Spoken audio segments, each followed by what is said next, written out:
इसी प्रकार अन्य प्रसंगों को श्रवण करने के लिए महाराज श्री के एकमात्र अधिकृत ऑफिशियल यूट्यूब चैनल को सब्सक्राइब करके बेल आइकन को अवश्य दबा दें।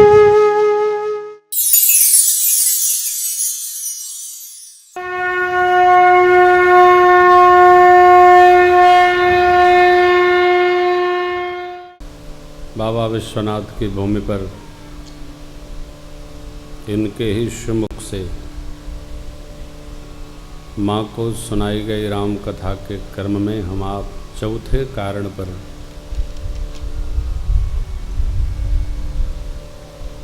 भगवत भाव का चिंतन कर रहे हैं, जो बाबा विश्वनाथ ने कैलाश में माँ को सुनाई।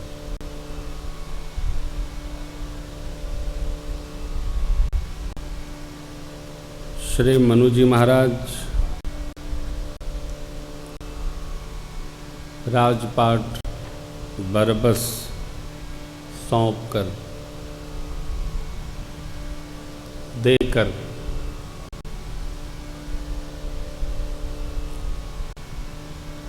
अचिंत्य भाव में नैमिषारण्य की ओर यात्रा कर गए।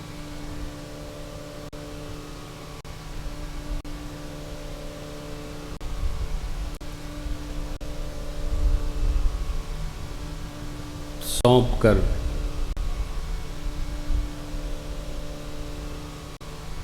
देकर बरबस राज सुतहि तब देना। जतन करके नहीं गए, सौंप के चले गए।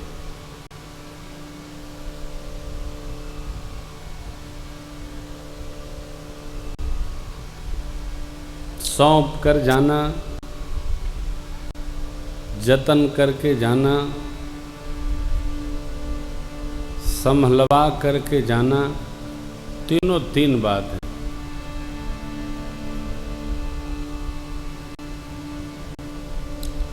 सौंप कर ऐसे जाना चाहिए जैसे मृतक व्यक्ति जाता है।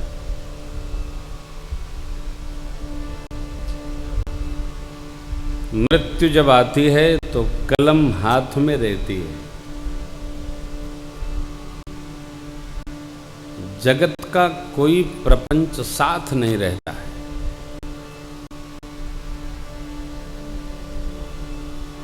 मेरा एक बड़ा अनन्य अनुज था, कमल अग्रवाल, कानपुर।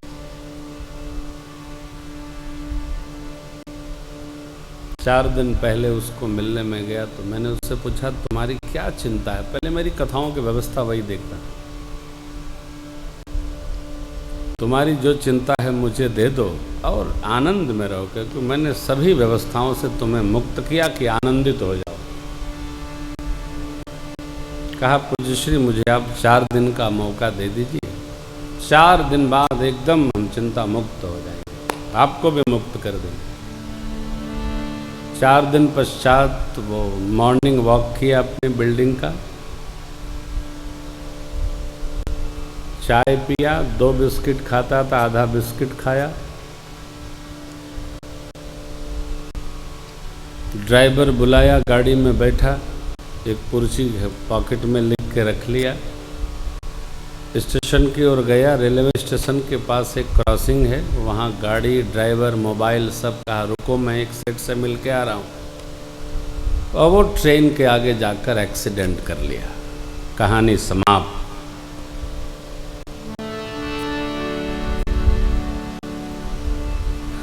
उसने न राज सौंपा न व्यापार सौंपा, वो गया, और वो गया तो सब गया। पीछे क्या हो रहा है? कई बार हम इसलिए नहीं सौंपते हैं कि हम चिंतित होते हैं कि हमारे बाद सब बर्बाद होगा। देखो आप, इंद्र का ऐश्वर्य खड़ा कर लो, यदि आपके पीछे भोगने वालों के प्रारब्ध में भोग नहीं है तो आपका वैभव आपके साथ ही चला जाएगा। जिसके प्रारब्ध में नहीं है उसके लिए हमको चिंतित नहीं होना है। और प्रारब्ध में है तो आप खाक में भी रहोगे तो उसको मिलेगा। किसको? जिसके प्रारब्ध में सुख है, नहीं तो नहीं मिलेगा। हमारे द्वारा अर्जित ऐश्वर्य का दूसरा भोग नहीं कर सकता, हम ही कर सकते हैं। करेगा कौन? जो मेरे जैसा तप कर सकने में सक्षम हो। प्रकृति वैसी वानगी बनाती है। मनु जी महाराज ने संभलवाया नहीं, भरत जी ने संभलवाया। संपत्ति सब रघुपति कर आही, जो बिनु जतन चलऊं तज ताही, तो परिणाम न मोर भलाई। भरत जी जानते हैं संपत्ति हमारी नहीं, हमारे प्रभु की है, हमारे बड़े भाई की है, इसलिए संभलवाया। संभालने वाले हर तीसरी पीढ़ी में आते हैं। कहां आते हैं? हर तीसरी पीढ़ी में आते हैं। तो तीसरी पीढ़ी तक की आप प्लानिंग न बनाइए। बड़े बड़े आश्रम आज खंडहर हो गए। हम लोग कथा करने भिंड गए थे। भिंड में एक किला है था,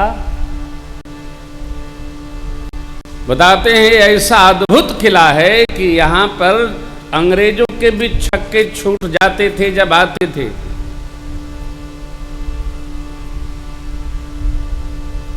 मुगल सल्तनत वहां से सब कुछ चाहती रही, कुछ प्राप्त नहीं हुआ। उस वंश में आजकल हमारे सरकार में मंत्री हैं, क्या नाम, बाबू अरिमर्दन सिंह नाम है शायद उनका, परिवहन विभाग के मिनिस्टर हैं वो। उस वंश के वो बालक हैं।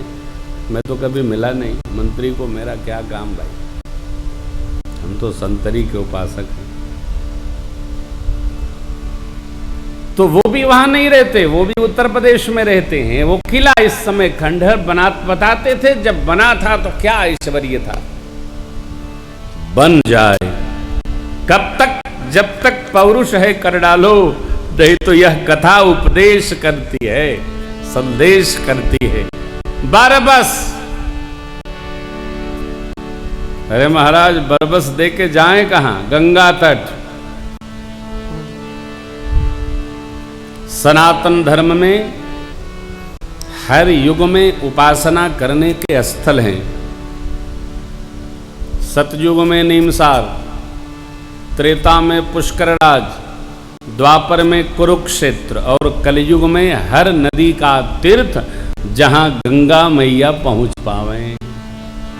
सरजू गंगा, मानसी गंगा, पावन गंगा, यमुना गंगा, जहां जहां ये पावन नदियां हैं जिनका परमात्मा से संबंध है, उन तटों पर रहना। पोखरा खोन कर गंगा जल लाकर मॉरिशस की तरह आप गंगा तालाब बनाओगे, वो मान्य नहीं है। तीर्थ बनाए नहीं जाते हैं, तीर्थ होते हैं। हमारे एक संबंधी तो नहीं है, परिचित हैं, वो बताने लगे, कार्ड भेजे अपने बेटे के विवाह का, तो बोले महाराज हम गोवा में शादी करेंगे। तो मैंने कहा बाबू आप तो भगत हो, गोवा कौन सा तीर्थ है? बोले हम वहां वृंदावन बनाएंगे। हमने कहा वाह वाह, कन्हैया के बाद आपे का नंबर है। कन्हैया भेजे थे और आप गोवा में वृंदावन बनाएंगे? अरे भाई हो सकता है गोवा में वृंदावन बन जाए, समुद्र के किनारे जहां लोग नंगे लेटे रहते हैं वहां भी कोई जाकर वृंदावन बना ले, परंतु तीर्थ नहीं होगा। वो बनाया हुआ है, जो जीव बनाता है वो जीव के जैसा बनता है, वो भगवान के जैसा नहीं बनेगा। कथा बनाई नहीं जा रही है, कथा गाई जा रही है, और जैसे बनी बिगड़ जाएगी। मेरी सुनने वालों से प्रार्थना है, तीर्थ न बनाइए। हम तो कहेंगे भगवान को भी भगवान न बनाइए, क्योंकि भगवान बने बनाए। भगवान को कोई बनाने, अरे भगवान ने सबको बनाया, ये इंसान भगवान को बनाएगा? वाह रे वाह, क्या बात है। ऐसा होता है क्या? कदापि नहीं होता है। न भगवान बनाइए और न भगवान बनिए, जो हैं वही रहिए। ये कथा बाबा, यही कथा है, यही सत्य कथा है।